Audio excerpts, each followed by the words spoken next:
భార్యను అడిగితేనట ఆవిడ ఎవరే ప్రపంచంలో ఎవరే అత్యధికమైన మంచోళ్ళు ఎవరే అని అడిగితే భార్య అంటదట, ప్రపంచంలో అత్యధికమైన మంచోడు ఎవడైనా ఉన్నాడంటే మా నాన్నే అంటదంట.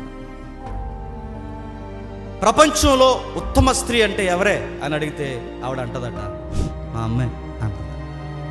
ప్రపంచంలో చెప్తున్నా, ప్రపంచంలో ఇదిగో విశాల హృదయం కలిగిన వాడు, జ్ఞానవంతుడు, అప్పటికప్పుడు నిర్ణయాలు తీసుకునే క్యాపబిలిటీ ఉన్నవాడు ఎవడున్నాడు అనగానే మా అన్నయ్యే అంటున్నాడు. వీడు ఎంతసేపు చెప్పినా ఎవరి లిస్ట్ చెప్తే చెప్పండి. అది ఇదే బుద్ధండి. ఎవరు చెప్పనా పరిచయం.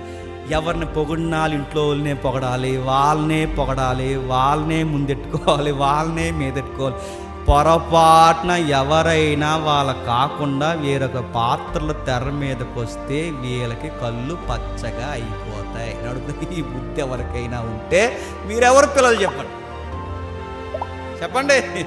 చెప్పరు. ఎందుకు చెప్పరు? అదే బుద్ధి కనుక చెప్పరు. ఎందుకు చెప్తారు? ఆ నేచర్ ఒప్పుకోదు. నేను మళ్ళీ చెప్తున్నాను, వీళ్ళ స్వనీతి పరులు, వీళ్ళ దృష్టికి ఒకళ్ళు మంచోళ్ళు అంటే నచ్చదు. మళ్ళీ చెప్తున్నాను, అలవాటు చేసుకోండి. మళ్ళీ చెప్తున్నాను, అవును మంచోళ్ళు. బైబిల్ ఏమని చెప్పినా, మీరు మాకన్నా మంచోళ్ళు, మీరు మాకన్నా గొప్పలు. బైబిల్ ఏమని చెప్పినా, ఒక సహోదరుణ్ణి మనకన్నా గొప్పగా చెప్పండి ఎంచాలి.